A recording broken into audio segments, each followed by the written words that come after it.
Comenzar la exposición de nuestro trabajo, tenemos una ausencia que es la del doctor Eduardo Osmedio Domínguez. Él es el jefe de departamento de urgencia del Hospital Alvear. Bueno, por un problema de salud familiar de último momento no pudo venir, y el doctor José Muchacharo, que ya está llegando, ¿sí? El trabajo nuestro se titula Impacto del equipo de admisión y seguimiento en el abordaje clínico interdisciplinario y en la dinámica institucional. Los expositores, como les decía, son el doctor José Muchacharo, que es médico especialista en psiquiatría y medicina legal. Es docente adscrito de la Facultad de Medicina de la UBA en Histología y Salud Mental, y es médico de planta del equipo de admisión y seguimiento del Hospital Alvear, que es del equipo al cual pertenecemos. El doctor Martín Mazzoglu Navar es médico psiquiatra, es neuropsiquiatra, también es docente adscrito de la Facultad de Medicina y es médico de planta del equipo de admisión y seguimiento. Y yo soy la licenciada Alicia Peliacani, soy coordinadora de este equipo, que después, bueno, ellos se van a ocupar de comentarles cómo es que trabajamos. Así que, bueno, comenzamos, Martín. Bueno, buenos días, buenas tardes. Ya veo que la letra me la cambió, no estaba tan estéticamente feo puesto. En sí, de lo que vamos a hablar primero es de la parte de aspectos estadísticos de la gestión y los atravesamientos de la clínica actual, ¿sí? ¿Por qué surge el equipo de admisión? Que eso después, las competencias, la forma en la cual está instaurada, las funciones las cuales tiene el equipo y obviamente los límites también que tiene el equipo, eso se va a encargar el doctor Muchacharo. Yo lo que les voy a contar más que nada es la parte más tediosa, aburrida y numérica de qué eran las prestaciones, cómo surgió y cómo la verdad se fue dando, ¿no? Se fue gestando y construyendo en función a la realidad que nos toca en un hospital como es el Hospital Alvear, que es un hospital de emergencias psiquiátricas. No sé si ustedes conocen dónde queda el Hospital Alvear. Son de acá de la Argentina, Buenos Aires. El Hospital Alvear está en Agronomía, queda en la calle Warnes y Chorroarín, y es un hospital dedicado a la parte de emergencias psiquiátricas, ¿sí? El hospital consta principalmente de una guardia con 16 camas, 8 de hombres, 8 de mujeres, de las cuales 2 camas están aparte en cuartos de contención, y después tiene salas de internación para adultos y para infanto juvenil. La sala de internación de adultos de hombres, la sala de internación de adultos de mujeres, infanto juvenil, y después distintos servicios como puede ser psicodiagnóstico, como puede ser consultorios externos, como puede ser hospital de día, ¿sí? En lo cual interacciona el paciente, los distintos profesionales que estamos, y en nuestro caso, nuclearmente en el equipo de admisión, nosotros pertenecemos al departamento de urgencias, es decir, trabajamos en la guardia, somos profesionales, los cuales algunos psiquiatras, psicólogos, trabajadores sociales, que estamos en el cuidado y en la atención de los pacientes de esas 16 camas de la guardia. De ahí el paciente, dentro de la lógica, puede llegar a pasar, cuando va evolucionando favorablemente o cesa la situación de urgencia, a una de las salas, ¿sí? Ya sea un infanto juvenil o sea un adulto. Pero a veces eso no se da de esa forma. A veces nosotros damos las altas, a veces nosotros pasamos y sorteamos lo que es la sala de internación, de acuerdo a la patología, de acuerdo a cómo el paciente responde, y tenemos interacción con lo que puede ser directamente una derivación a hospital de día por un paciente que había tenido una buena respuesta, o a consultorios externos, o a otro hospital que puede ser de la red del gobierno de la Ciudad de Buenos Aires o de provincia, porque muchos pacientes son de la provincia, para desde ya lograr una mayor adherencia al tratamiento. A modo introductorio, ahí está. Vamos a hablar de 3 cosas. Primero, de los parámetros estos de gestión. ¿Qué es lo que nos llevó a la construcción, por un lado, del equipo de admisión, ¿sí?, que tuvo distintos atravesamientos históricos dentro de la historia, por lo menos del hospital, y que fue configurándose con profesionales de planta, que eso es algo muy importante. Antes el equipo de admisión y seguimiento tenía profesionales que hacían extensiones horarias, cargos los cuales eran de 40 horas, se hacía una guardia y el extra lo hacía en el equipo de admisión, pero no eran los 5 días. Ahora el equipo puede tener 4 profesionales psiquiatras de planta solamente para el equipo de admisión, 2 psicólogos de planta, una trabajadora social y una coordinadora del equipo de admisión y seguimiento que va mediando con después los otros jefes de los otros servicios, ¿sí? Además, obviamente, trabajamos desde ya con enfermería y con toda la parte administrativa del hospital. En segundo lugar, más allá de estos parámetros y ver no solo por qué se gestó y construyó, sino qué se logró con este equipo, porque muchas veces uno puede aplicar una idea de que con eso va a ir bien y no va bien. ¿Qué logramos hacer en estos últimos 2 años? Después, las emergencias en ambulancias, ¿sí? El Hospital Alvear tiene una ambulancia que cubre todo el radio del gobierno de la Ciudad de Buenos Aires. Las 15 comunas en las cuales hay distintos hospitales generales, otros monovalentes de salud mental, como monovalentes de otras especialidades. Y el hospital tiene la ambulancia para todo el gobierno de la ciudad, más allá de una que en algunos horarios de la semana también cubre, que es la ambulancia que se llama de zona 12. Pero estas emergencias en la ambulancia estuvieron concebidas desde un lado de la emergencia psiquiátrica y luego la derivación a un efector dentro del gobierno de la ciudad. Vamos a ver justamente que a veces para lo que fue concebida, muchas veces no es para lo cual ese cargo de un psiquiatra de planta de la guardia termina estando en la ambulancia para otras funciones. Y por último, la tipología de pacientes con consumo de sustancias. Obviamente sabemos que el título de nuestro congreso, que está ahí, es la parte de consumos problemáticos, ¿sí?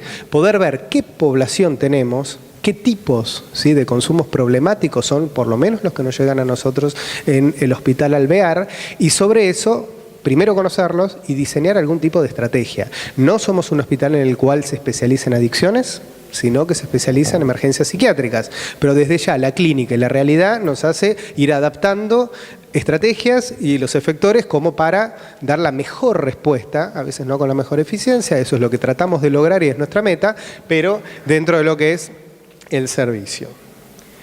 Ahora bien, la parte estadística, ¿sí?, la parte aburrida. ¿Para qué nos va a servir la estadística en este caso?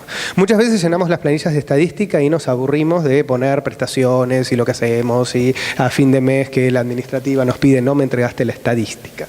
Bárbaro. Tener la estadística nos sirvió para poder focalizar, ¿sí?, qué era en lo cual estábamos haciendo quizás las cosas no del todo bien y las podíamos mejorar. Tener la estadística nos sirvió para ver en qué teníamos que focalizar y en qué patologías eran las que teníamos que focalizar. Gracias a esto surgieron distintos cargos de planta desde ya, especializados en alguna temática. Por lo menos hay un cargo especializado en lo que es adicciones y un cargo también especializado en lo que es emergencia, es decir, médico psiquiatra especializado en o con orientación tal cosa, ¿no? En función a números, ¿sí? Y por otro lado, poder también ver lo que también hacemos bien y cómo la dinámica del hospital, que fue concebida de una manera, hoy por hoy, la verdad, terminamos siendo un punto nuclear dentro de todo el hospital y dentro de todos los servicios que el paciente ingresa por el equipo de admisión y seguimiento y luego o se va del equipo de admisión y seguimiento con la familia, o se va al domicilio, o directamente se va a un consultorio externo. No es obligatorio que el paciente entra por la guardia y pasa a una sala, ¿sí?, como era antes que uno creía. Para nada. La evolutividad del paciente clínica podemos llegar a esperar un poquito más, ¿sí?, por cuestiones del paciente de transferencia con el hospital, con el equipo profesional que tiene, porque cada paciente tiene 3 personas. Acá está Cecilia, nuestra trabajadora social, algunos de los médicos, el psicólogo, y ese equipo logra que el paciente no tenga que estar en una tiempo de estada en el hospital más de lo que debería, sino que perfectamente puede ser dado de alta desde el equipo. Y eso no era una de las fundamentaciones de las cuales tenía nuestro equipo. Ahora bien, este trabajo, perdón, me voy a poner acá porque si no voy a quedar con una tortícolis, en el cual fue un trabajo observacional, fue un trabajo transversal para poder ver en un periodo cómo fueron los distintos parámetros que tomamos. ¿Cuáles eran los parámetros? Primero, conocer qué ingresos teníamos y qué pases teníamos. Pues no todos los ingresos que nosotros teníamos terminaban siendo pases. ¿Qué egresos, total, por alta, bueno, de funciones, mejor no nombrarlo, y gracias a Dios tenemos ceros, o también los egresos que son por pases a otro efector, es decir, a otra sala o servicio dentro del hospital. Los días cama, el paciente día, promedio de cama disponible, promedio de paciente día, etc. Sobre estos distintos parámetros poder tener la idea y sobre la cual poder ver si estos parámetros estaban o no desbalanceados en función a las patologías y sobre eso hacer una focalización. Desde ya, para poder comparar, y no es una comparación en ese sentido de decir, uy, ganamos nosotros, el otro no, sino poder compararnos nosotros como equipo con las salas de internación. ¿Qué girocama tenemos nosotros y por qué el girocama de internación es mayor o menor de alguna de las salas? En función a qué patología nos está llevando más tiempo, en qué tenemos que focalizar. Como les decía, los ingresos al hospital, poder ver el promedio de permanencia en días cama, el girocama, las camas supernumerarias. Yo no sé si ustedes están en hospitales de gobierno de ciudad o en algún hospital de provincia. Muchas veces tenemos 16 camas, pero tenemos 18 pacientes en camillas. Seamos sinceros. Tenemos 16 camas en la sala de la guardia, pero tenemos 18 pacientes ingresados. ¿Por qué? Porque hay 2 pacientes que están en camilla. Porque no ninguna otra parte de los efectores tienen una cama disponible.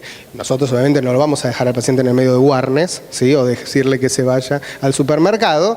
Es un paciente el cual está dentro del hospital y nosotros hacemos la prestación y lo vemos igual, ¿sí? Porque por su riesgo cierto, inminente, para sí, para terceros, según la ley, desde ya tiene criterio para estar adentro del hospital. Entonces, eso también tener en cuenta cuántas camas supernumerarias tenemos, que desde ya aumenta el trabajo para cada uno de los profesionales.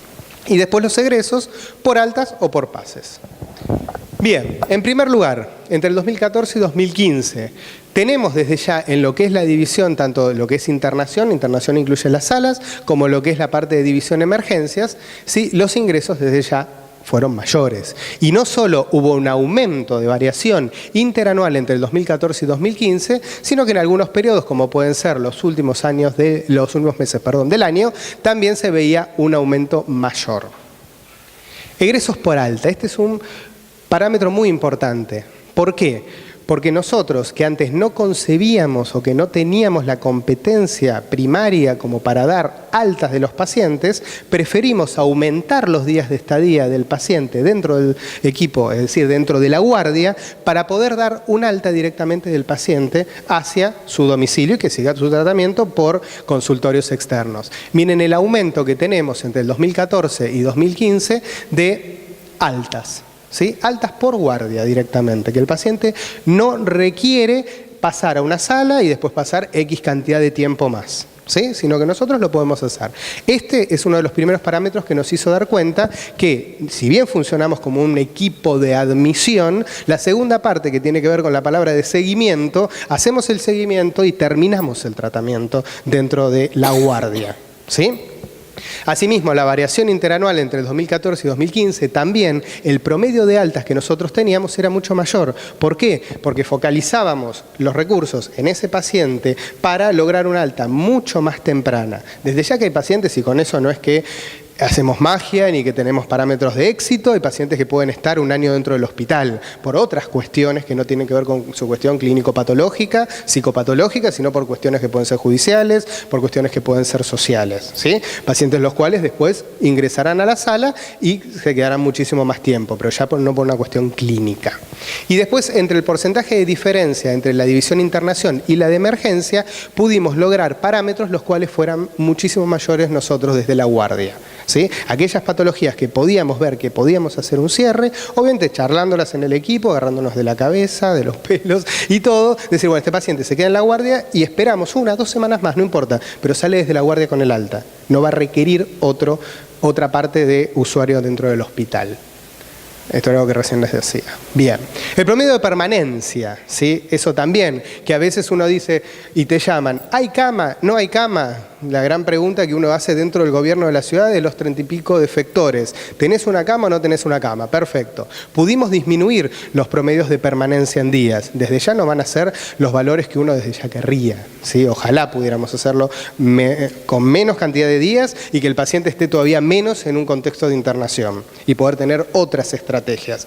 Pero hay con algunas patologías, después vamos a ver, por ejemplo, el trastorno por consumo de sustancias, los cuales dentro de la red encontramos un gran agujero en el cual terminamos nosotros internando más tiempo al paciente, pues no tenemos para dónde mandarlo después o darle el alta o la derivación para que continúe el tratamiento en un efector acorde.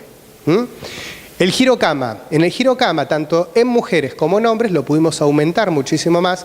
En el caso de las mujeres, 2,65 si mal no veo, contra 2,31 del año 2014. Y también en hombres, en el cual la diferencia era muchísimo menor. Ahora bien, el girocama, cuando nos comparábamos, porque era lo que ya estaba más normatizado y de años de evolución y de años de trabajo como podían ser las salas, logramos en ese sentido un aumento, ¿sí?, nosotros comparativo con lo que era el de la sala del girocama.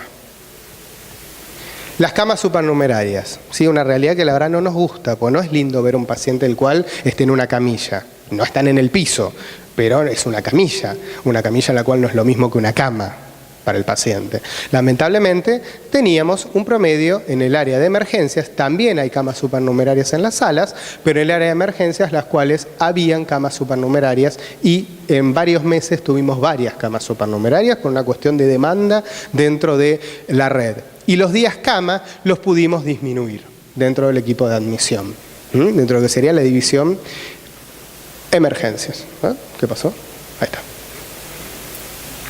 Con lo cual, como resumen, aumentaron los ingresos porque aumentó la demanda, ¿sí?, la demanda dentro del gobierno de la ciudad a los distintos efectores, muchos de los cuales no llegan a nuestro hospital como hospital neurálgico para lo que es la emergencia. Pero también aumentamos los egresos desde nosotros. Si bien la realidad nos pasó por encima por el aumento de ingresos y la cantidad de personas que necesitan del sistema público, pudimos hacer que sea un poquito más eficiente el sistema nuestro, ir adecuándonos a este aumento. ¿Con qué? Con aumento de altas y con disminución de la cantidad de pases a otras partes del hospital. Por otro lado, disminuimos los días en la cama, como hemos visto, con un promedio de permanencia en días menor, y el girocama lo pudimos aumentar. Y lamentablemente, lo puse en amarillo pues como para poner una alerta, también aumentó las camas supernumerarias, ¿sí? Eso no estaba bueno. Ahora bien, entre el ingreso y el egreso, desde ya está el paciente y todo su contexto que tiene este paciente. Desde el contexto desde el punto de vista clínico, clínico-médico, netamente, eso también hay que tener muy en cuenta. Nosotros no tenemos laboratorio, nosotros tenemos imágenes, radiografías, no tomografía ni resonancia. Por lo cual, cuando el paciente se saca sangre, 2 veces a la semana, martes y viernes, tenemos que esperar después que vuelva el resultado del hospital en el cual se hizo el estudio. Eso lleva a aumentar, lamentablemente, la cantidad de días que uno se entera de un resultado. Al Durán y al Tornú, depende del tipo de estudio. Si es un pasaje de valproemia o litemia, o en el caso de ser un hemograma común, desde ya que si es una situación de riesgo clínico, sale con la ambulancia al hospital general, queda en el hospital general y después vuelve con el alta clínica. Cada guardia tiene un cargo de un clínico de guardia, ¿sí? Pero la infraestructura propia del hospital tenemos desde ya para hacer un electro, tenemos para hacer una radiografía, pero hasta ahí. Mucho más en ese sentido no tenemos. Sí, clínico médico de planta en cada guardia, en cada sala hay uno por sala, y en el equipo de admisión nosotros tenemos un clínico que hace una extensión horaria, que también está en la guardia, que es lo bueno, porque está en la guardia y al mismo tiempo está con nosotros, entonces conoce en ese sentido mucho a los pacientes. Tenemos clínico, lo que no está nomenclado como servicio de clínica médica, pero clínicos tenemos en ese sentido. No, 16 camas de guardia, las cuales son 8 de hombres, 8 mujeres, y después las salas tienen 30 camas. Las salas 36. 36 camas. Sala de mujeres y 34 creo sala de hombres. Un promedio de 35 camas en sala de hombres y de mujeres.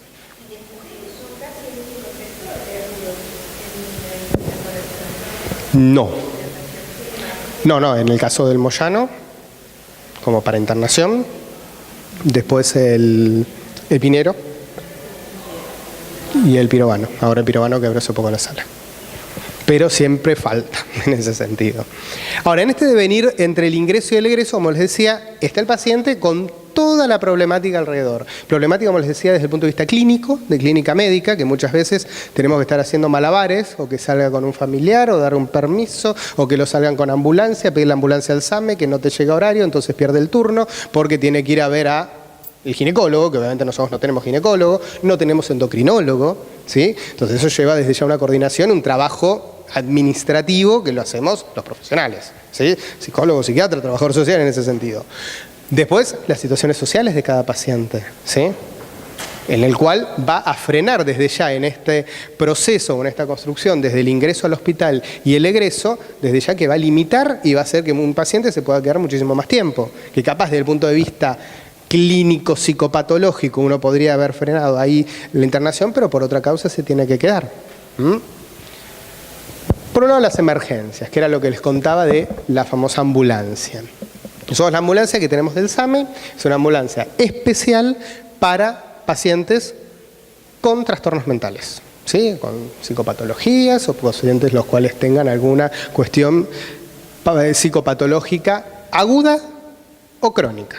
¿Sí? Nosotros tenemos nuestra propia ambulancia que está en el hospital, y después hay otra que está dentro del SAME central, que es la que le llaman ambulancia de zona 12.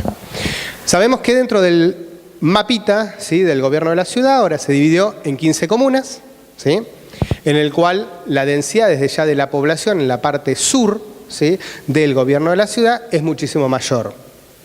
Pero no solo es mayor, sino que también tienen más efectores. Sino que tienen más efectores, muchísimos más hospitales hay.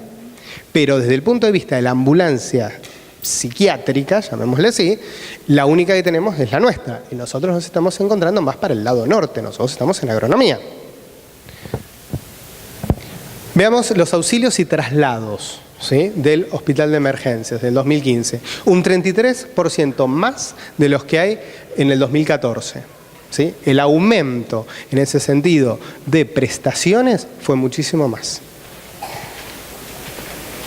¿Qué dijimos? Vamos a cuantificar esto, y no solo cuantificarlo, sino ver qué estamos haciendo con la ambulancia. La ambulancia se creó para poder responder a distintas problemáticas y cuestiones que tengan que ver con pacientes con patología mental aguda, patología descompensada, en el domicilio, en otros hospitales de la red, pero ahora, a partir de la Ley de Salud Mental, sabemos que tiene que estar el equipo completo en cada guardia: psicólogo, psiquiatra y trabajador social. Lamentablemente, sabemos que muchas veces eso no pasa. Analizamos primero los motivos de la solicitud. Si era una emergencia, que una emergencia puede ser en un domicilio, como puede ser en otro hospital, en el cual no había psiquiatra. La evaluación o la interconsulta, ¿sí?, que generalmente las interconsultas son de otros efectores. Oficios judiciales, los oficios judiciales que le llegan al SAME para un paciente, el cual es un paciente con patología mental. Traslados. Este es un gran punto, y pongamos el ojo en eso. ¿Qué es el traslado? El traslado es llevar a un paciente de un efector a otro efector, generalmente son hospitales. Por ejemplo, le pasa a un paciente algo en el hospital Borda o en el hospital Moyano, algo clínico, se cayó y se fracturó, se luxó, va al hospital Pena. Eso es un traslado. Pero el paciente está estable psiquiátricamente, tiene una patología clínica. ¿Quién lo tiene que trasladar al paciente? La ambulancia psiquiátrica, la que se encuentra acá. Nuestra ambulancia, que está en el norte, tiene que ir hasta el sur para hacer el traslado de un paciente con patología mental, desde ya, pero que por alguna causa clínica, traumatológica, quirúrgica o lo que sea, tiene que ir a un hospital general. Y después volver al hospital cuando le dan el alta clínica. Y después los paraderos. ¿Sí? Los paraderos entran a comisaría, pacientes los cuales están con una internación involuntaria dentro del hospital, que por alguna causa se fueron del hospital sin el alta médica, sin aviso a nadie y sin hacer las pautas como uno quisiera de una externación o de un alta, y el paciente no está más en el hospital. Desde ya la ambulancia también se encarga de ir hasta la comisaría de la zona a hacer la denuncia de paradero, pues un paciente obviamente con riesgo porque estaba involuntario dentro del hospital. Eso también se hace con la ambulancia. Esos son los distintos motivos de solicitud en los cuales la ambulancia trabaja. Los lugares de la prestación. Por un lado, los domicilios. Ustedes saben muy bien que cuando hay una emergencia, al domicilio llega la policía de la zona, más la ambulancia general de la zona. Supongamos, hay un problema en Callao y Santa Fe, va la ambulancia del Fernández, la clínica, pero no la psiquiátrica. Ahora, si es por una causa psiquiátrica, se llama al alvear, y el alvear hace apoyo a esa ambulancia clínica para ese paciente. O en la vía pública, que también puede pasar si es domicilio particular o vía pública, un paciente que está en el medio de la calle, que tiene una descompensación, obviamente uno tiene que ir a asistirlo, a un hospital o centro de salud, que esos son los otros lugares en los cuales hacemos todas las prestaciones. En hospitales de la red, como pueden ser también en el cuerpo médico forense, porque el paciente tiene que ser evaluado. Características poblacionales de los pacientes, especificando rango etario, sexo y diagnóstico presuntivo. Obviamente el diagnóstico ya no es ni siquiera de la guardia, el diagnóstico el cual se hace en la ambulancia, ¿sí? En ese sentido, a muy grosso modo, puede ser otra cosa, pero para poder ir viendo qué era lo que más prestaciones uno tenía. Bien, y acá viene la parte fea. Por un lado, las emergencias. La mayoría de acá, no sé qué profesiones tienen, son psiquiatras, psicólogos, trabajadores sociales, trabajadora social, psiquiatra, psiquiatra, psicopedagoga, psicólogo, muy bien. Lo que es la ambulancia va el ambulanciero y el psiquiatra, con un maletín. Ahora, la emergencia psiquiátrica, las prestaciones o los motivos por los cuales psiquiátricos va a la ambulancia fueron del 9,30%. Sí, ya te vi la cara. Segundo, sí, lo que fueron las evaluaciones interconsultas, un 28,60% de evaluaciones interconsultas. Estamos hablando de evaluaciones o interconsultas en otros lugares efectores de la red. ¿Qué me está diciendo eso? Que si tiene que ir la ambulancia con un psiquiatra a otro hospital es porque ahí no había un psiquiatra en la guardia. Si no, no hace falta el psiquiatra del alvear. Los oficios judiciales, un 20,40% de oficios judiciales. ¿Qué es el oficio judicial? Lleve al paciente al hospital general para que sea evaluado interdisciplinariamente según ley 26657/10, ley de salud mental. Es decir, el psiquiatra que va al lugar no lo evalúa. Le dice, bueno, mira, tenemos el oficio, tenés que venir conmigo, no quiero ir, bueno, obviamente uno trata de hacer todas las intervenciones posibles de la mejor forma, como para que suba a la ambulancia, lo llevan al hospital general y en el hospital general lo evalúan. Pero prestación psiquiátrica per se, psicopatológica, evaluación, motivo y un papel en el cual uno deje algo, no, es el traslado. Traslados, un 40,90%. Es decir, traslados estamos hablando de que una paciente internada en el PENA o evaluada en el PENA porque tuvo una luxación de hombro y estaba internada en el Moyano, hay que ir a buscarla al PENA y volverla a llevar al Moyano. ¿Trabajo mental, neuronal, psicopatológico que uno aplique? Sí, -4, para colmo. Y después los paraderos un 0,80%. Por lo cual, ¿qué vemos acá? Que lo que es la emergencia en sí per se psiquiátrica es un 9,30% y lo que tiene que ver con las evaluaciones que son psiquiátricas, pero que por alguna cuestión de la red o algún huequito que quedó ahí en la red, no estaba el psiquiatra, o no había el cargo concursado, o no estaba el suplente, o lo que sea, un 28,60%, y todo esto es un trabajo el cual está bien que lo haga el psiquiatra, ok, pero no hace un trabajo psicopatológico. Totalmente. Yo siempre digo, esto sí, por favor, si alguien me está grabando lo corta, soy un remis titulado. Porque tanto el oficio como el traslado no evalúo al paciente. Lo llevo y lo traigo.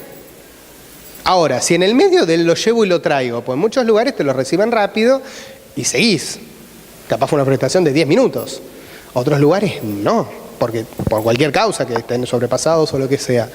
Si en el medio yo tengo un código rojo y estoy con el paciente arriba de la ambulancia, ¿qué? ¿Lo dejo en la calle? No, esperame un segundo, hago el código rojo y te vuelvo a buscar. No, porque en el otro lado puede estar pasando algo en el cual se requiera el abordaje psiquiátrico sí o sí, llamémosle. No, eso no aparece en los libros.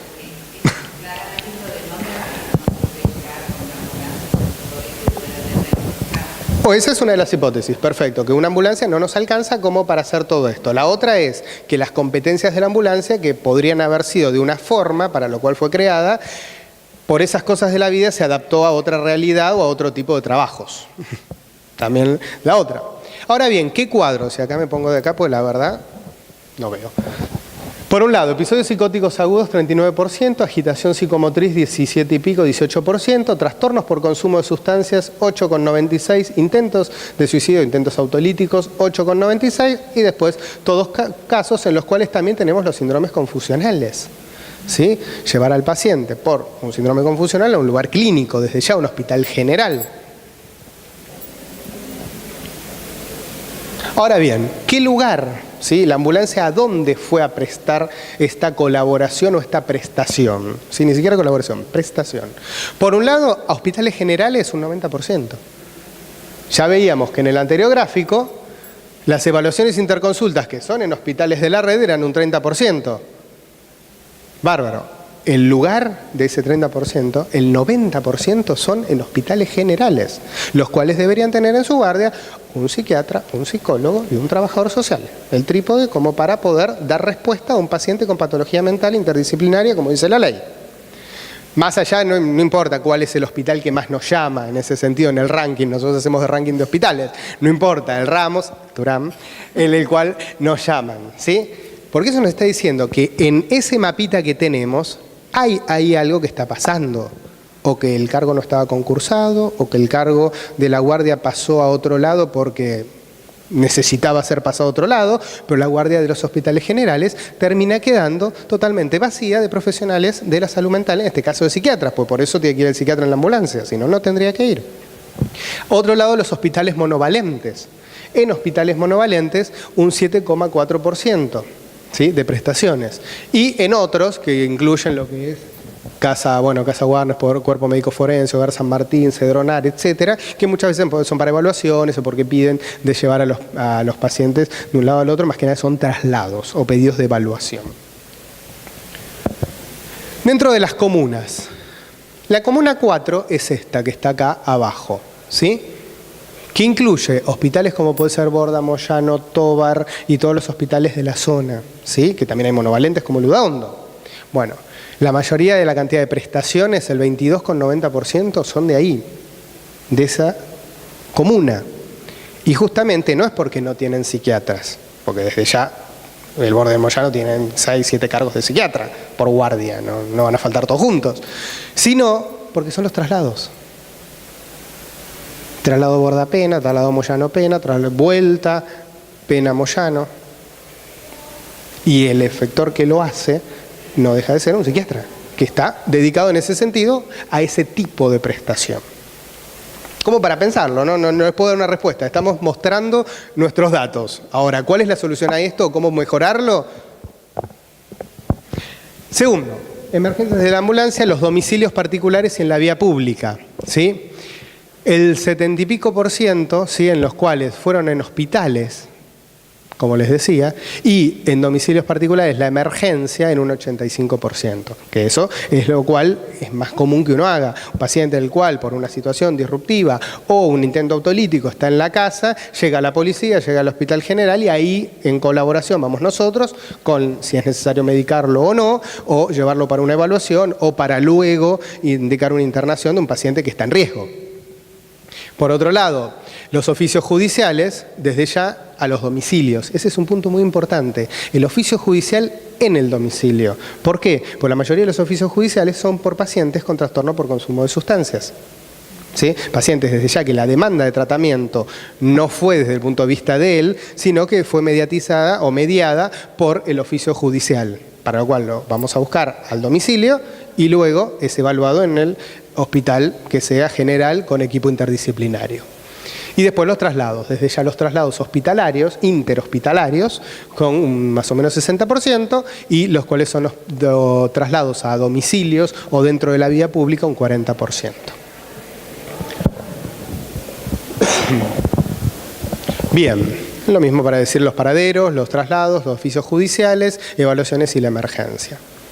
Ahora bien, entrando netamente en la parte del consumo, ¿sí? Del consumo de sustancias y qué es lo que nosotros hemos visto dentro de estos cambios que tenemos en la clínica actual de un hospital como puede ser un hospital de emergencias. Un hospital de emergencias. Hemos tenido muchísimas situaciones disruptivas con pacientes los cuales por consumo se han hecho distintos problemas de abordaje, de que no teníamos el tipo de servicio como para responder a este tipo de pacientes, ¿sí? Desde el punto de vista no solo de decir que haya terapia de grupos, pongámosle que alguno diga eso, ¿no? Sino desde el punto de vista clínico, pues un paciente que llega con consumo en episodio muchas veces agudo, el cual no tenemos ni siquiera para hacerle un laboratorio.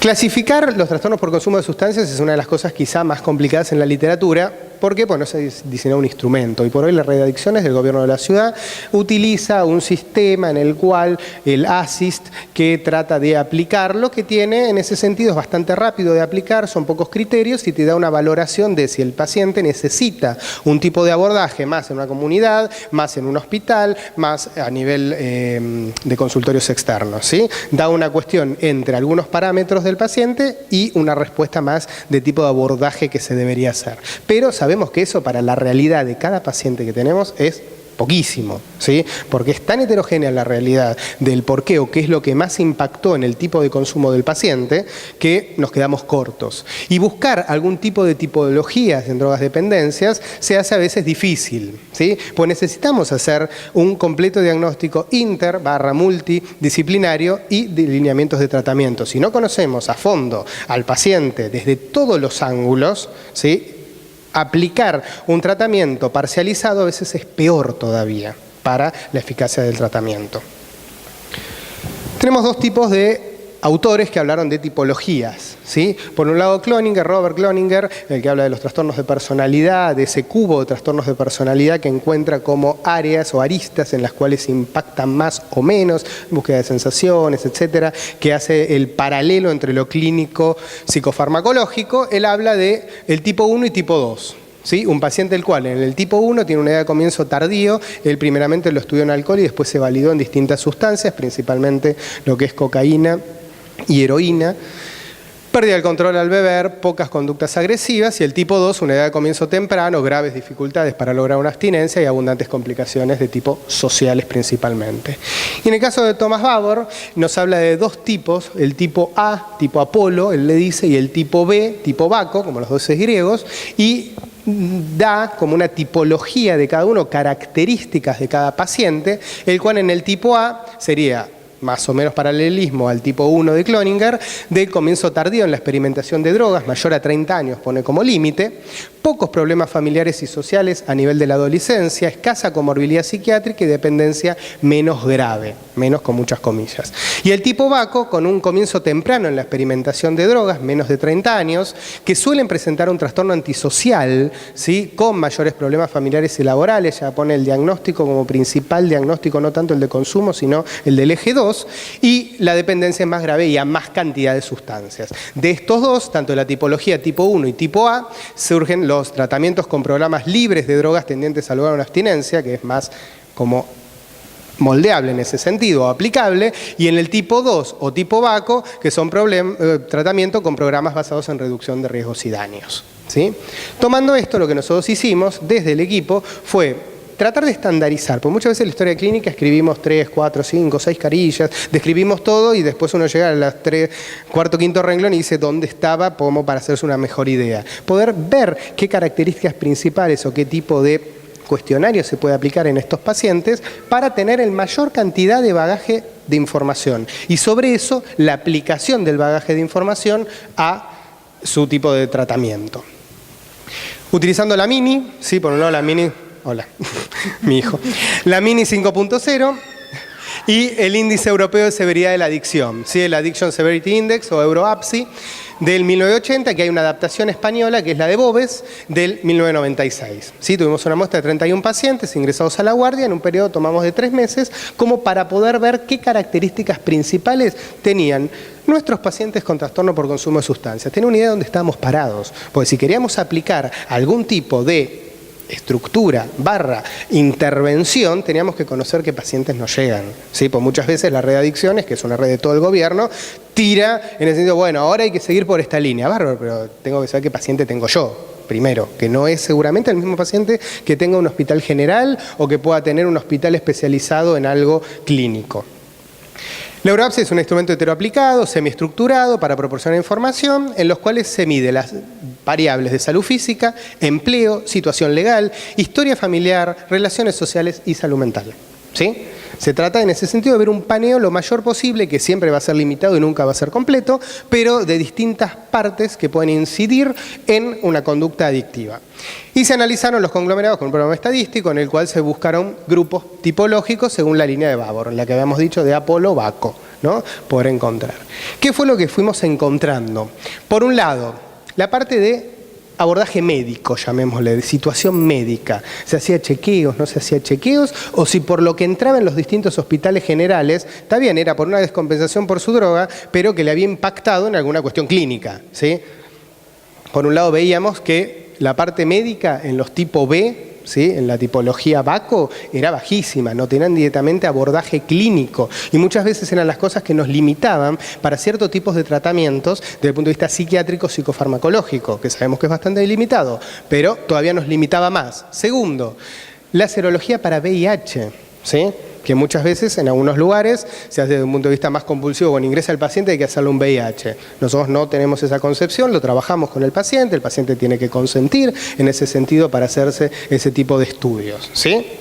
Pero no voy a decir que en otros lugares se haga y se sepa más. Los pacientes directamente, los del tipo B o consumidores de tipo B, no tenían idea de su situación frente a la serología para VIH para todo lo otro, ¿no? Digo VIH porque la encuesta toma eso, pero uno desde ya no es lo único que trata de buscar.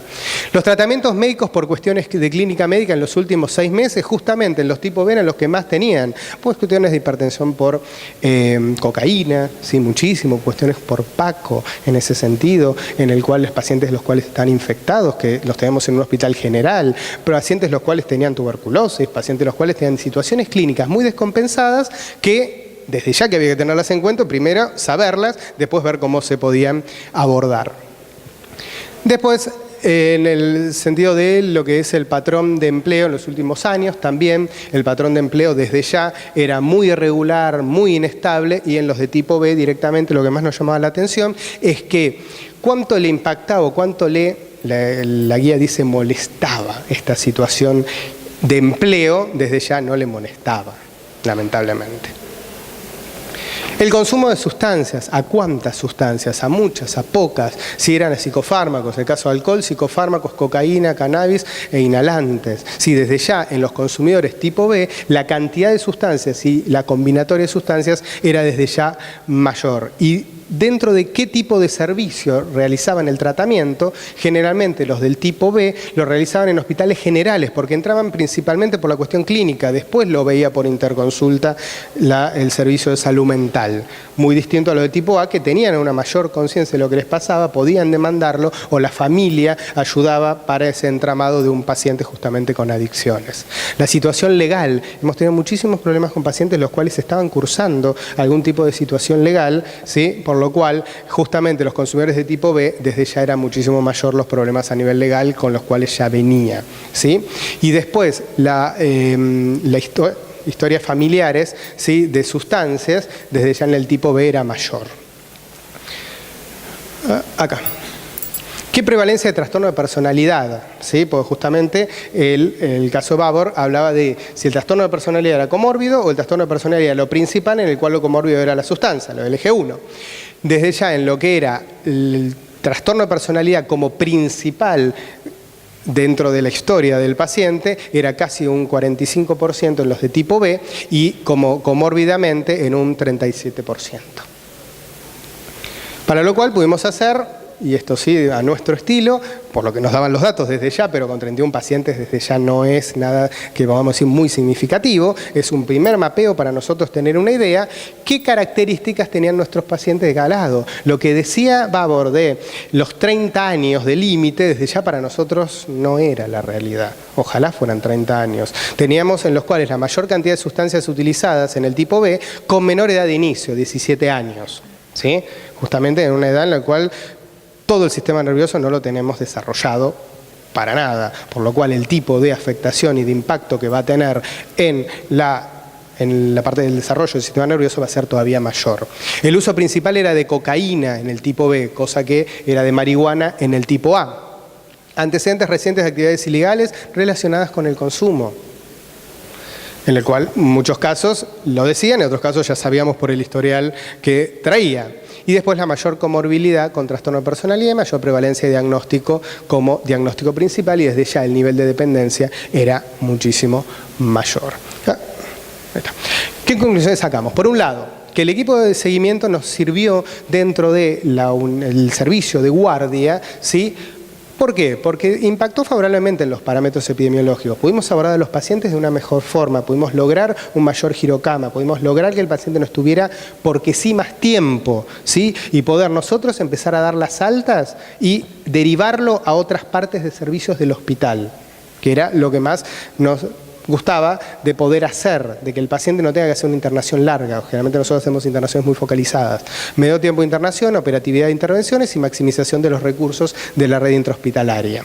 Por otro lado, destacamos una considerable proporción de evaluaciones e interconsultas psiquiátricas en hospitales generales. Desde ya eso nosotros no lo vamos a cambiar. Es algo que vemos, pero sí que es un recurso de un psiquiatra de los 4 que tenemos dentro de la guardia, el cual está por la red haciendo tareas no psiquiátricas, llamémosle, o tareas más administrativas o de Uber, como dijo la colega. Junto con traslados interhospitalarios de pacientes con patología mental sin características de emergencia que dificultan la especialidad en la tarea. Y en esto también la repregunta que nosotros nos hacemos, ¿por qué el paciente mental con patología mental, lo tiene que trasladar un psiquiatra? ¿No es un poco estigmatizante? Bueno, por eso no es un poco estigmatizante. ¿Por qué el paciente cardiópata no lo traslada un cardiólogo y lo traslada el residente de primer año de clínica? Y porque capaz se saca y se descompensa, rompe todo y me mata, ¿no? Bueno, ese recurso que está puesto en eso, ¿sí? También el impacto que le va generando y el mote que le va poniendo al paciente, cómo se lo ve. Y después la aplicación de un instrumento, ¿sí? Un instrumento clínico para valorar la severidad de la adicción, permite un mejor conocimiento de los pacientes y de su tipología adictiva. Y queremos aclarar esto, desde ya más allá que yo hice la salvedad que eran 31 casos. Más allá de eso, ningún instrumento va a darnos la complejidad de la clínica de un paciente. Pero por lo menos tener datos más normatizados sobre lo cual uno poder indagar y profundizar. Para proporcionar tratamientos específicos, individualizados, en función a las necesidades, identificando metas, y proveyendo información a dispositivos que continuaron con el tratamiento. Todos este tipo de recursos, ¿sí? De entrevistas semiestructuradas, etcétera, que queden en la historia clínica, que después cuando uno lo pasa a la sala, lo pasa a consultorios externos, lo pasa a hospital de día, puedan sobre eso mismo seguir el tratamiento y que no que cada lugar sea una isla en el cual empieza de cero a conocer al paciente. Si podemos lograr eso, desde ya acotamos tiempos en los cuales a veces nosotros mismos los perdemos por datos que estaban en la historia y a veces no nos habíamos dado cuenta. Sí, nosotros lo logramos eso, ¿no? Hacemos pases asistidos cuando tenemos que derivar, o sea, un paciente a la sala general, el equipo tratante se acerca con el equipo que va a tratar al paciente en la sala, o sea que todo el trabajo que se hizo previamente es tomado por el otro equipo que lo va a tratar. ¿Y hasta dónde llegamos? Pues muchas veces, uno tiene el utópico, decir, bueno, en tal momento lo vamos a pasar, a veces hay que hacer pases más rápido porque están 2 pacientes en el consultorio y tienen que ser internados por su riesgo, bueno, hacemos un paso más rápido y para que el otro pueda seguir y que esto sea un hilo conductor dentro del hospital. Eso es por lo menos la meta que nosotros tenemos, muchas veces y la mayoría de las veces lo estamos logrando, otras desde ya tenemos errores y los iremos modificando y para eso nos sirve poder cuantificar y nos sirven estas herramientas estadísticas como para saber en dónde estamos parados y en qué focalizar para seguir en función y desde lo asistencial de los pacientes. Nada más. Ahora sí las preguntas. Bueno, damos un espacio a preguntas. Tenemos 5 minutitos, 10 minutitos.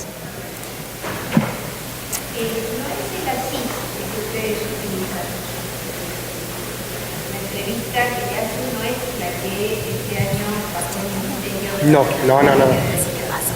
es la URAPS. Es muchísimo más amplia Sí, se lo llevo para que...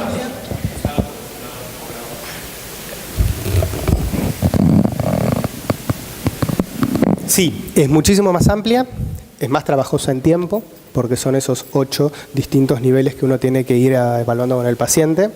Cuando ya le agarrás la cancha en ese sentido está bueno, la verdad lo haces mucho más rápido, pero al principio es como se hace más tedioso. La CID no es que estemos en contra para nada, lo que pasa es que cuando nos la bajaron la red de adicciones en las reuniones, fue más para finales de año que le empezaron a mandar y que se iba a hacer la capacitación y mismo con los residentes, etcétera, y creo que es muy buena, no decimos que no lo sea, esto la verdad nos daba más datos del paciente. ¿Se pueden hacer las dos? Yo creo que sí, total el paciente está en internación y uno puede cotejar una con la otra y tener una cuestión más de dato clínico de cómo intervenir, aunque a veces la parte de red en ese sentido es lo que más nos frena, y la otra con un dato más cuantificable y cantidad de datos como puede tener la Eurapsi. La verdad, la Eurapsi en ese sentido nos daba muchísimo más datos que la CIST, pero la CIST es muy buena y es mucho más operativa. Mismo yo creo, desde la guardia y mismo desde la Guardia General, la CIST en ese sentido es mejor. Para esta tenés que tener un conocimiento de salud mental o por lo menos estar dentro de alguna profesión que tenga que ver con la salud mental. Quizá otro profesional que no sea de la salud mental le sea más difícil. Claro, la CIS creo que apunta más a que cualquier médico de atención primaria Exacto. pueda hacer una detección precoz de la adicción y por lo menos una intervención breve. Por eso que nosotros como que nos quedaba un poquito cortita, Claro. dado que nosotros, por eso digo, la especificidad de nuestro hospital es un hospital de emergencias en el cual no tenemos la cuestión de los CESAC, no tenemos ninguno que esté a cargo nuestro, de un CESAC a cargo, por lo tanto la cuestión de atención primaria es como ya no nos llega tanto, ¿no? Sí. Pero sí. Y una pregunta, ¿es una sola ambulancia de emergencias? ¿Una unita? Sí, el año pasado nos la cambiaron y tenemos ambulancia nueva. Pero una, sigue siendo una. La otra no es que también estaba. Claro, podrían haberla No, también está dejado la de como- zona 12, que es la que está en Monasterio, Claro. pero no de lunes a viernes las 24 horas. Sí. Entonces en algunos momentos te ayuda, en otros momentos no. No, sería bueno contemplar cuántos casos de emergencias código rojo quedan sin cubrir.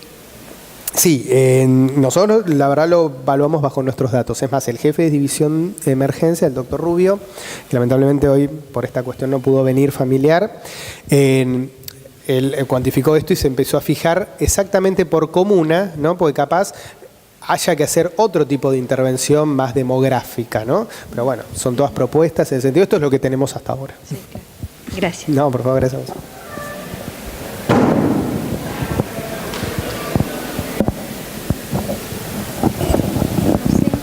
Vení. Lo vamos a presentar. Ya te presenté, José, pero bueno, tuvo un problema. No, está bien. Bueno, ¿alguna otra pregunta? Sí. Bueno, nos damos por concluido. Muchísimas gracias por la atención.